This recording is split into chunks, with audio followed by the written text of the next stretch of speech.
స్టేషన్లు మరియు మెట్రో పిల్లర్లపై ప్రకటనల బోర్డుల ఏర్పాటు వల్ల ప్రాణహాని కలుగుతోంది. మెట్రో రవాణా భద్రతకు తీవ్రమైనటువంటి ముప్పు ఏర్పడుతుంది.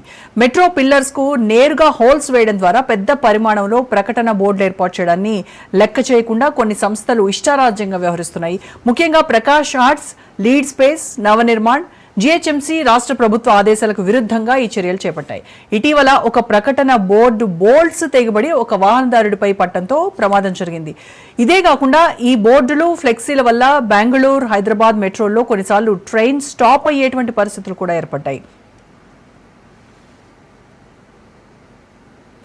ఇక ఇటీవల ఒక ప్రకటన బోర్డు బోల్ట్ పై నుంచి తెగిపడి ఒక వాహనదారుడిపై పట్టడంతో ప్రమాదం జరిగింది.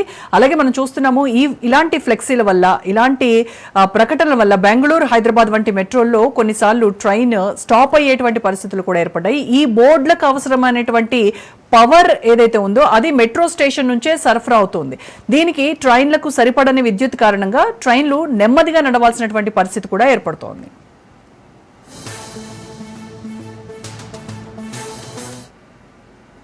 హెచ్ఎంఆర్ఎల్ నిబంధనల ప్రకారం మెట్రో పిల్లర్స్ కు హోల్స్ వేయడం అనేది నిషిద్ధం.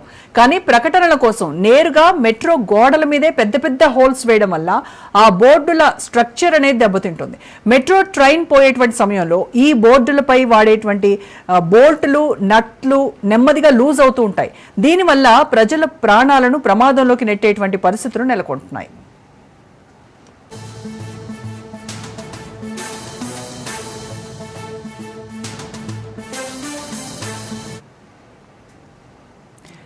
పబ్లిక్ సేఫ్టీకి ముప్పు కలిగించడమే కాకుండా జీహెచ్ఎంసీ ప్రకటన శాఖ, ఎంఏ అండ్ యూడీ శాఖలు మరియు సంబంధిత అధికారుల నిర్లక్ష్యాన్ని కూడా చూపిస్తున్నాయి. ఇప్పటికైనా ఈ అంశంపై త్వరితంగా విచారణ జరిపి ప్రాణహానికి కారణమయ్యేటువంటి ఈ అనధికారిక ప్రకటన బోర్డులపై తక్షణం చర్యలు తీసుకోవాలి. దీనికి సంబంధించి పూర్తి ఇన్ఫర్మేషన్ మా ప్రతినిధి రత్నకుమార్ లైవ్ లో అందిస్తారు. రత్నకుమార్, 2020 నాటికి మనం చూస్తే జీహెచ్ఎంసీ పరిధిలో ఉన్నటువంటి ఈ హోర్డింగ్ల సంఖ్య 2400. ఈ 2400 హోర్డింగ్ల ద్వారా సంస్థకు సుమారు 50 కోట్ల ఆదాయం వచ్చేది అప్పట్లో. అయితే 2020 తర్వాత క్రమేణా పరిస్థితి మారింది. జియో వచ్చింది. ఆ జియో నెంబర్ 68 అమల్లోకి రావడంతో మెట్రో పిల్లర్లు, బస్ షెల్టర్లు, ఫుట్ ఓవర్ బ్రిడ్జిలు కావచ్చు, ఇంకా ట్రాఫిక్ అంబ్రెల్లాలు, డిజిటల్ పోర్టల్స్, ఇలా అనేక మార్గాల్లో డిజిటల్ బోర్డ్స్ వెలవడం వల్ల మొత్తంగా సంఖ్య చూస్తే 5000 దాటింది. కానీ ఆశ్చర్యకరమైనటువంటి విషయం ఏంటంటే జీహెచ్ఎంసీకి ఈ 5000 బోర్డుల వల్ల వచ్చేటువంటి ఆదాయం 8,6,00,000 మాత్రమే, 60 లక్షలు మాత్రమే ఉంది.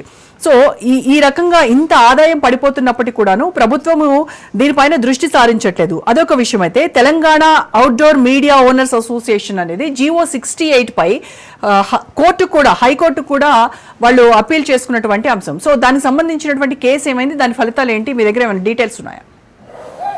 ఎస్, వాస్తవానికి గత కొంతకాలం నుంచి ఇటు మెట్రో ద్వారా కావచ్చు, అలాగే జీహెచ్ఎంసీ పరిధిలో ఏర్పాటు చేసినటువంటి ఈ హోర్డింగ్స్ ఏదైతే యాడ్ ఏజెన్సీల నుంచి జరుగుతున్నటువంటి మార్కెటింగ్ ప్రక్రియ ఏదైతే ఉందో దీని ద్వారా జీహెచ్ఎంసీకి 100 కోట్ల రూపాయల ఆదాయం అనేది ప్రతి ఏటా రావాల్సి ఉంది.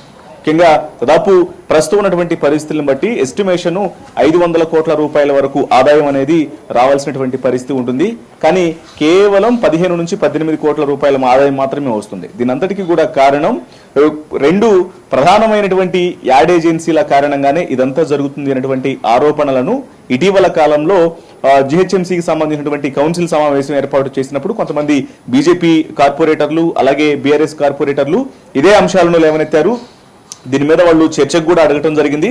చర్చకు అడిగినటువంటి సందర్భంలోనే మేయర్ గద్వాల విజయలక్ష్మి సైతం దీని మీద చర్చకు ఆమె అంగీకారం తెలపడం జరిగింది. దాని మీద చర్చ కూడా కొనసాగింది.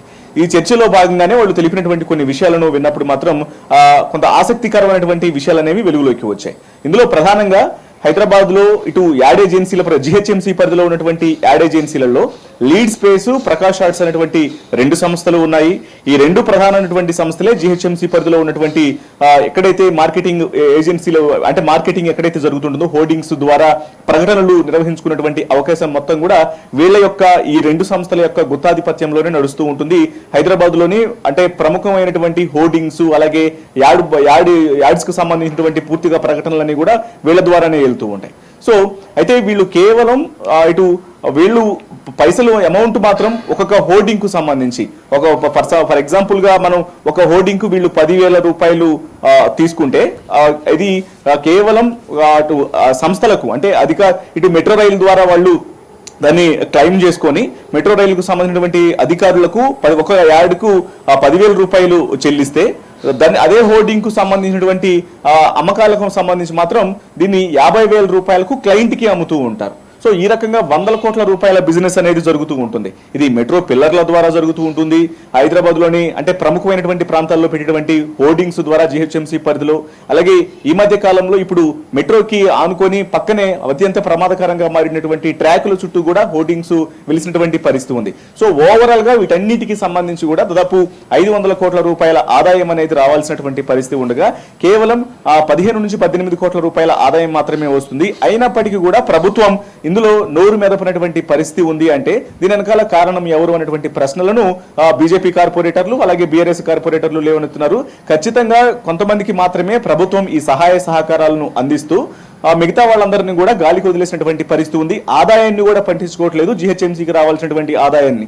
సో వీళ్ళ ద్వారానే ప్రభుత్వ ఖజానాకు భారీగా గండి పడుతోంది అనేటువంటి విషయాన్ని కూడా తెలియజేయడం జరిగింది. మరోవైపున జిహెచ్ఎంసీలో పనిచేస్తున్నటువంటి కొంతమంది అధికారులు, ముఖ్యంగా డిప్యూటీ ఇంజనీర్లుగా పనిచేస్తున్నటువంటి ఇద్దరు, దీపక్ కార్తిక్ అనేటువంటి ఇద్దరు డిప్యూటీ ఇంజనీర్లు, వీళ్ళ యొక్క గుత్తాధిపత్యం ఎక్కువైన తర్వాత వీళ్ళు సపరేట్ ట్యాక్స్లను వసూలు చేస్తూ వీళ్ళ ద్వారానే ప్రభుత్వ ఖజానాకు గండి పడుతోంది. వీళ్ళు ఇప్పుడు ఏదైతే మనం చెప్పుకున్నటువంటి ప్రకాష్ ఆర్ట్స్ కు సంబంధించినటువంటి యాడ్ ఏజెన్సీ కావచ్చు, లీడ్ స్పేస్ అనేటువంటి యాడ్ ఏజెన్సీ కావచ్చు, సో ఈ యాడ్ ఏజెన్సీలతో కుమ్మక్కయ్యి వాళ్ళ దగ్గర నుంచి అత్యంత ఎక్కువగా లంచాలను అంటే ఎక్కువ మొత్తంలో డబ్బులు తీసుకుంటూ వాళ్ళకి మాత్రం ఇవ్వాల్సినటువంటి ఏదైతే ప్రమోషన్స్ కు సంబంధించి యాడ్ కు సంబంధించినటువంటి పూర్తిగా అప్రూవల్స్ అన్ని కూడా చాలా చవకగా ఇచ్చేస్తూ ఉన్నారు. దీని కారణంగానే జిహెచ్ఎంసీకి రావాల్సినటువంటి ఆదాయంలో భారీగా గండి పడుతున్నటువంటి విషయాలకు సంబంధించి కూడా ఈ మధ్య కాలంలో కొంతమంది కార్పొరేటర్లు అదే అంశాన్ని ప్రస్తావించడం జరిగింది. ఇక ఇదిలా ఉంటే ఇప్పుడు మెట్రో రైలు నిర్వహించేటువంటి అతిపెద్ద కాంట్రాక్టు సంస్థ అయినటువంటి L&T ద్వారా, సో L&T కూడా ఇప్పుడు దాదాపు 8 కోట్ల రూపాయల ఆదాయానికి ఆశపడి ఈ యొక్క సంస్థకు సైతం అక్కడ ఏర్పాటు చేసినటువంటి మెట్రో చుట్టూ మెట్రో పిల్లర్ల దగ్గర దాదాపు 2,000 మెట్రో పిల్లర్లు అనేవి హైదరాబాద్ మహానగర వ్యాప్తంగా ఉంటే ఇక్కడ పిల్లర్ దగ్గర ఏర్పాటు చేసినటువంటి హోర్డింగ్స్ కు సంబంధించి, అలాగే ఆ మెట్రో రైలుకు అంటే ఎక్కడైతే ఆ ట్రాక్ అనేది ఉంటుందో ఆ ట్రాక్ చుట్టూ ఏర్పాటు చేసినటువంటి హోర్డింగ్స్ అనేవి అత్యంత ప్రమాదకరంగా మారినప్పటికీ, ఎప్పుడైతే ఈ మధ్యకాలంలో మనం కూడా చూడటం జరిగింది, ఒక వ్యక్తి ఎక్కడైతే ట్రాక్ మీద ట్రాక్ కు ఆనుకొని ఏర్పాటు చేసినటువంటి హోర్డింగ్ అనేది బోల్ట్ లూజ్ అవడం వల్ల ఆ హోర్డింగ్ కింద పడటం వల్ల తీవ్ర గాయాల పాలవటం జరిగింది. సో ఇటువంటి ఇన్సిడెంట్స్ జరుగుతూ ఉన్నాయి. ఆల్రెడీ మెట్రో లోపల ఇట్లు ఒకవైపున ఎప్పుడైతే ఈ యొక్క ప్రమోషన్స్ కు సంబంధించి అంటే యాడ్స్ అనేవి నిర్వహిస్తూ లోపల మెట్రో లోపల నిర్వహిస్తూనే ఉంటారు, అలాగే పిల్లర్ల కింద పిల్లర్ల దగ్గర కూడా నిర్వహిస్తూనే ఉంటారు. కానీ ట్రాక్ కు చుట్టుపక్కల కూడా ఈ యొక్క హోర్డింగ్స్ ను ఒక దాదాపు 60 ఫీట్ల ఎత్తులో ఏర్పాటు చేసినటువంటి కారణంగా ఆ బోల్టులు లూజ్ అవటం అత్యంత ప్రమాదకరంగా మారినటువంటి పరిస్థితులు కూడా గమనించడం జరిగింది. సో ఇటువంటి ప్రమాదకరమైనటువంటి పరిస్థితులను కూడా L&T లాంటి సంస్థ దాదాపు లక్షల కోట్ల రూపాయల ఆదాయం కలిగినటువంటి సంస్థలు సైతం దాదాపు 8 కోట్ల రూపాయలు 10 కోట్ల రూపాయలకు కకుర్తిపడి ఇలా ప్రజల ప్రాణాలతో చెలగాటమాడుతున్నటువంటి ఆరోపణలు సైతం ఉన్నాయి.